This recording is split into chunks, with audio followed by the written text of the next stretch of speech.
If you know anything about dismissive avoidant attachment styles, you know that they are masters at pulling away without reason. But in specific relationships, there does tend to be a turning point. In fact, most avoidants will pull away in relationships unless this one thing happens. And we're going to unpack what that is here today.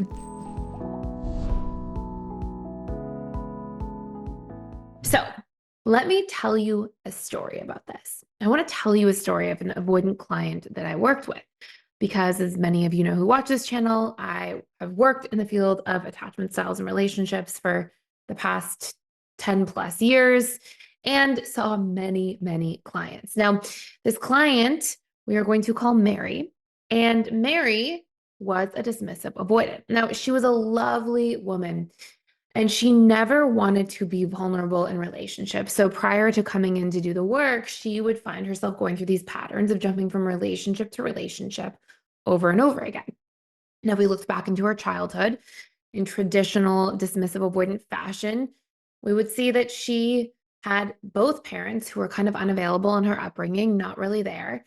And if she was too emotional as a kid, she would often get shamed or dismissed. So she grew up to think, okay, I have to repress my emotions and disconnect from them. And so as an adult, of course, she didn't want to feel her emotions because she was conditioned for years and years to think that her emotions were bad, they were weak, they were not okay. So when she came to see me, she actually came in because she said she was truly interested in somebody, and she was willing to acknowledge that she had this history of pushing people away that she was interested in, and then sometimes feeling a little bit regretful about it later. And she realized, the common denominator in a lot of these situations was me, because as soon as there would start to be momentum or depth in the relationship, I would shut down and panic. And I would start to look for all the flaws in a person and make excuses for all the reasons why the relationship couldn't work. But after decades of doing this, she decided it was time to really take a deeper look at this situation. And she knew this about herself and she was ready to work on it, which, believe it or not, contrary to popular belief on the internet, there are many avoidants who really show up well to do the work. So she was dating somebody for a few months who we'll call Bob. And as things started to become more serious, she came in and she said, I'm starting to feel panicked. And when I say serious, these were things like Bob wanting to define the relationship and talk about the future and talk about like maybe moving in together one day. And she kept feeling afraid. But something that was unique about Bob is that this man was quite secure. He had a secure upbringing, a secure background, and I could tell he was secure by the way he handled situations like this. So one day, he and Mary were having a conversation. And as he was saying, do we want to travel next year? Do we want to plan something fun to do together? He could see her starting to withdraw. She would often go silent and kind of clam up around conversations about the future. And this is what he basically said to her. He said, I know you, and I know that you like to take your time and move at your own pace. And I understand and respect that. And in fact, I'm interested in you enough and patient enough to go at your pace. But I also value my time and I know what I'm looking for. And what I need from you is to know that you are willing to grow in this situation. I will be patient, but I also need to see effort from your side. I need to know that you are interested in progressing this relationship, even if it's over time. And she said that when he said that to her, she felt seen, she felt considered. But she also realized, because she felt seen and considered, and it wasn't a threat, it wasn't criticism, that she had the bandwidth all of a sudden to realize, yeah, like I get why he feels like that. And I have to take a look at that and my side of things in this situation as well. And then what he did next, I think, is what really confirmed with me when I was hearing this information from Mary, how secure he was.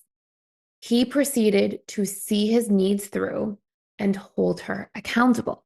So, for example, if she would pull away after they spent the weekend together and it was really vulnerable and they really connected, one thing that's very common is that an avoidant, after like a really connected and vulnerable weekend together, that an avoidant has a little bit of a vulnerability hangover and they need to literally retreat for a couple days after, and the communication often becomes sparse. But in situations like that, he wouldn't put up with that. He wouldn't just let the communication become sparse. He would gently call her out every single time she retreated. And he would say things like, hey, I know we had a great weekend. I know you're doing your own thing. But for me, I need to know that we're going to check in. When are you free to chat later today? And because she was being gently called out and held accountable in a healthy way, and because this would happen not from a place of anger and not from a place of Bob building up this frustration because for days at a time she wasn't communicating and he wasn't saying anything. No, he would communicate in the moment as directly as possible, but gently and with respect and with the capacity to see Mary the entire time. So, what is this one thing then that stops an avoidant from pulling away? If you're somebody who's truly interested in helping others while also securing financial freedom for your future, there is a limited time option to join our 50% off certified relationship coach program. And this is a 12-week program where you can create financial freedom, work from anywhere in the world, and truly make an impact on other individuals' lives by becoming a certified relationship coach in just 12 weeks. Throughout this entire 12 weeks, you will learn all of the tools that you need to discover somebody's attachment style and help them heal and change their attachment style if they are insecurely attached so that they can become secure and build the best relationships of their life. On top of that, you'll learn all about the subconscious mind and how to actually rewire our painful limiting beliefs, our painful behavioral patterns, and help your clients learn their relationship needs, as well as the needs of their loved ones. You'll also learn how to build a thriving coaching practice and set yourself up for long-term success. You'll learn all of the business tips and tools you need to build funnels, leverage marketing strategies, and really thrive in the marketplace. Even if you have absolutely no coaching experience, this certification will give you everything you need starting from scratch to become a thriving relationship coach. You can find more using the link down below. It is the ability for you to express your needs while gently holding the other person's behavior accountable, right? It's you being able to say what you're needing. Does this ensure that every single avoidant attachment style will show up? No, because it doesn't read the mind of all people. But does it help progress the relationship for an avoidant who is willing to grow? Yes. And do you know what's magical about that? What's so important about that is the fact that if you are able to do that, you're advocating for yourself. You're behind yourself, and your own self-esteem will improve as a result of that. And you get to vet. You get to see, is this person willing to do the work with me? And in my opinion, that's what we should all be looking for in a relationship. A relationship isn't about two perfect people getting together.